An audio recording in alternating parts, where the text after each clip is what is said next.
नमस्कार दोस्तों, स्वागत है आप सबका मेरे YouTube चैनल एपी वॉइस 41 में। दोस्तों, इस वीडियो में माँ की ममता पे आधारित एक दिल छू लेने वाली कहानी जानेंगे। तो आइए जानते हैं। जानने से पहले चैनल पर नए हो तो प्लीज़ सब्सक्राइब कर लीजिएगा और वीडियो पसंद आए तो वीडियो को लाइक ज़रूर कीजिएगा। दापुर नाम का एक छोटा सा अविकसित गाँव था। गाँव का विकास नहीं, मतलब गांव में रहने वाले लोगों का विकास नहीं। इस गांव में कुछ 3-4 परिवार थे जो थोड़े बहुत खानदानी थे। बाकी सब मेहनत मजूरी करके अपना जीवन गुजारते थे। इसी गांव में हीना नाम की एक विधवा औरत रहती थी। रहने के लिए छोटा सा घर था। 2 बच्चे थे, शायद एक 5 साल का और दूसरा 3 साल का होगा। हीना का पति बहुत मेहनती था। वो हीना को किसी चीज़ की कभी कमी महसूस नहीं होने देता था या कैसी भी हालतों में साथ नहीं छोड़ता था। कैसी भी परिस्थिति हो, दोनों साथ मिलकर सामना करते थे। पर कौन जाने किस पर कौन सा अनर्थ कब आ जाए। हीना के जीवन में ऐसी घटना घटी कि उसी घटना ने हीना के पति को हीना से छीन लिया। हीना को पति के गुजरने के बाद ऐसा लगने लगा कि मैं जिंदा तो हूँ पर मुझ में जान नहीं है। परिवार चलाने के लिए अब दूसरा कोई नहीं था सिवाय हीना के। इसीलिए कैसे भी करके हीना ने अपने बच्चों के खातिर खुद को उस दुख से अलग किया। कुछ दिन बाद घर में जो था वो समाप्त हो गया। अब खुद क्या खाए और अपने छोटे बच्चों को क्या खिलाए, यह समस्या उसके सामने खड़ी हो गई। बच्चों के लिए हीना को अभी कुछ काम करना ही था।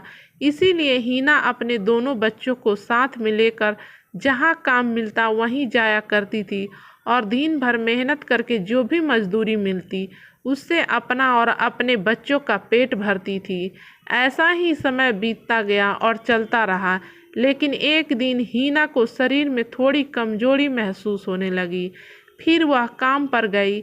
ऐसे ही 2-3 दिन हीना काम पर जाती रही, लेकिन उसकी शरीर की कमजोरी कुछ ठीक नहीं हो रही थी, बल्कि और बढ़ती जा रही थी। ऐसे में काम पर जाना हीना के लिए कठिन हो गया। हीना बहुत चिंतित रहने लगी। अगर काम पर नहीं गई तो मेरे बच्चे भूखे मर जाएंगे। उसी चिंता ने हीना को और कमज़ोर कर दिया। इतनी कमज़ोर कि उठने बैठने के लिए लकड़ी का सहारा लेना पड़ता था। इस कारण उसके बच्चे भूखे मर रहे थे।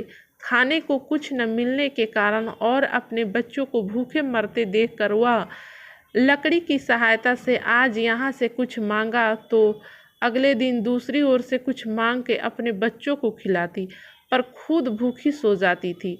ऐसे ही एक दिन वह खुद जा न सकती थी, इसीलिए अपने बच्चों को समझा के खाने के लिए कुछ मांगने के लिए गांव में भेज देती है। कुछ समय बाद बच्चे 2 चपाती और थोड़ी सी सब्जी लेकर लौटते हैं। 2 चपाती से 3 जन कैसे तृप्त होंगे, इसीलिए वे 2 चपाती दोनों बच्चों को खिला देती है। वह बरसात का समय था। बिजली न होने के कारण घर में अंधेरा छाया हुआ था। अंधेरे में ही वह अपने बच्चों को एक कमरे में सुला देती है और वह दूसरे कमरे में जाकर सो जाती है। रात को तेज बारिश होती है और बिजलियाँ जोर से कड़कड़ाती है। हीना को थोड़ी आराम मिलती है, इसीलिए वह गहरी नींद में पड़ जाती है। ऐसे में हीना को एक सपना दिखाई देता है। वह एकदम तंदुरुस्त हो गई है, काम पर जाती है। वह सोचती है अपने बच्चों को काफ़ी समय से अच्छा खिलाया नहीं, इसीलिए वह अपने बच्चों के लिए स्वादिष्ट खाना बनाती है। बाद में अपने बच्चे और वह साथ में बैठकर खाना खाकर सो जाते हैं। आगे सपने में हीना ने देखा उसके बच्चे जिस कमरे में सोए हुए थे उस कमरे का छत गिरकर उनके दोनों बच्चे मर जाते हैं। सपने में से हीना एकदम उठकर खड़ी हो जाती है, जान में जान आ जाती है और अंधेरे में ही अपने बच्चों के कमरे की ओर चल पड़ती है। कमरे में जाकर अपने बच्चों को देखकर हीना चैन की सांस लेती है। उसी समय हीना को शरीर में ज़्यादा कमजोरी महसूस होती है, जिससे वह नीचे गिर जाती है और फिर वहां से उठ ही नहीं पाती है। चैन की सांस हीना की सांस ले लेती है। दोस्तों, यही होती है माँ की ममता, जो मरते दम तक अपने बच्चों के खातिर जीने का जुनून रखती है। दोस्तों, यह छोटी सी कहानी आपको कैसी लगी? अपने विचार को हमारे साथ ज़रूर कमेंट बॉक्स में शेयर करें। धन्यवाद।